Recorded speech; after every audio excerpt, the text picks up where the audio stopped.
Hello everyone, this is Matt from Real World Review, and today we're going to do week 2 of Let's Talk. So today I grabbed 3 articles, and what I'm going to do is go over them and talk to you guys about those. So if you don't know what Let's Talk is, pretty much what I do is I go over my Google feed and I grab 3 articles and I tell you guys what my opinion is. So let's get started. Also for this week, I am going to be filming on the Samsung Note 8 at 1080p at 60 frames per second. So let me know what you guys think about that. So we start with the first article, which pretty much talks about how T-Mobile's Netflix on Us is going to cover the new Netflix increase in price. Pretty much if you don't know what T-Mobile does is they will actually give you Netflix at a discounted price or free depending on which plan you choose.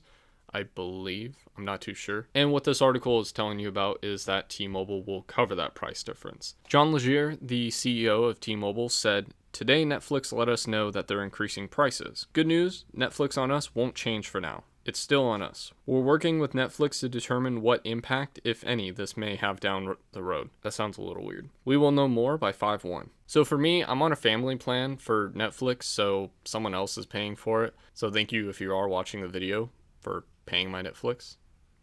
I really enjoy it. But this is pretty cool that T-Mobile isn't going to change anything just because Netflix decided to raise their rates. What Netflix is doing is only raising the rates about $1 to $2 depending on what plan you have, and that's not too bad. That averages to about $12 to $24 a year. And this isn't the first time that Netflix has raised their rates. They've done it before. I think they did it last year as well, and people made a big deal out of it, but I don't think that really changed anything. A lot of people were still subscribing, and it came out that Netflix was actually losing money.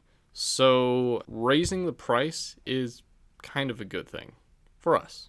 I mean, $24 a year, to me, that's not too bad. Also, that article is from T-Mo News. Next, we have a Verge article, and pretty much this is just talking about the fact that Apple released their $129 smart battery case for the iPhone XS, XS Max, and the XR. I would assume this case works in the iPhone X just like the iPhone 7 case worked on the iPhone 8. But it's kind of interesting because another thing that they did is they brought wireless charging into this. And I think that's why it took a long time. And I think that's also why they raised it $30. The interesting thing is that in this article it says, unfortunately for older iPhone owners, the product pages specify that the new cases will only work on those iPhones, meaning the iPhone X owners won't be able to use the XS case on their phones, despite the nearly identical dimensions. That is going to be something that people are most likely going to test because that doesn't make sense. They're the exact same size. The camera did shift a little bit, but I don't think it's going to be enough to really change anything about the case. I mean, I have mine for the iPhone 7 and it doesn't fit perfectly around the camera. So I would hope that they would do the same thing with this iPhone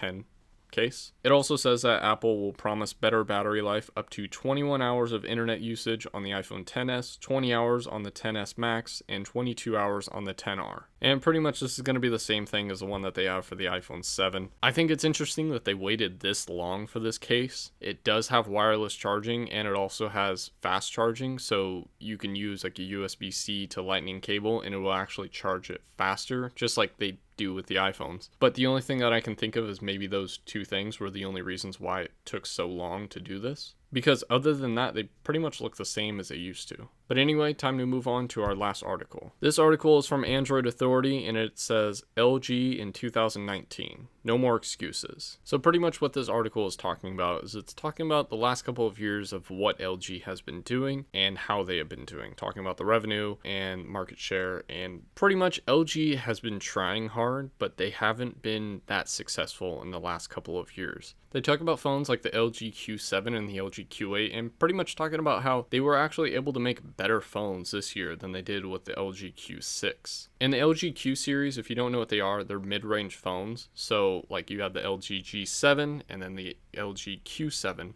That is going to be something that's kind of comparable. And those are generally geared towards people who want flagship phones at a cheaper price. They also go over the fact that they are losing revenue and have been for the last couple of years, but it is getting a little bit better. Still, they were negative over $130 million, which is crazy, but it is something to think about because LG doesn't make just phones. LG also makes appliances, they make some computers, they make TVs, they make a bunch of other things. So the phones aren't entirely something that LG does. Just like Samsung, they don't just make phones or TVs, they make other appliances as well. And that's generally how it's been for a while. I mean, even a couple years ago, I remember reading articles talking about how LG literally makes pennies off each phone, and their whole phone section is not that profitable. But still, they want to make phones because they still want to be in the market and they still want people to know that LG brand. So then when you do buy a TV, you think, oh, LG makes good phones, they must make good TVs, or LG makes good phones, they must make good appliances.